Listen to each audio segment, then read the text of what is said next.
বা দেশের রাজা যদি দুষ্ট চরিত্র হয়ে থাকে, তবে সে রাজ্যে প্রজাদের কোনো সুখ শান্তি হয় না।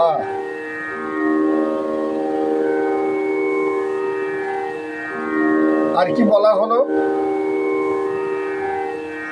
ভার্যা অর্থাৎ পত্নী যদি দুষ্টা হয়, অর্থাৎ বোঝেন সবাই দুষ্টুমি বিদ্যা। ভার্যা অর্থাৎ পত্নী যদি দুষ্টা হয়, তবে ঘরের কর্তা গৃহসুখ থেকে বঞ্চিত হয়ে থাকে, তার কোনোদিন কল্যাণ হয় না।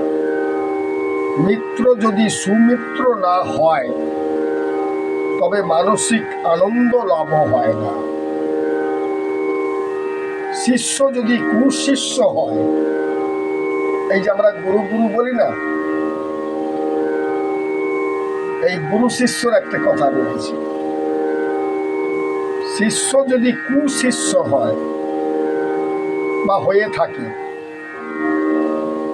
তবে সদ্গুরু হলেও সে গুরুর অপবাদ রটে। একজন কুলক্ষণা শিষ্য তৈরি করলেন,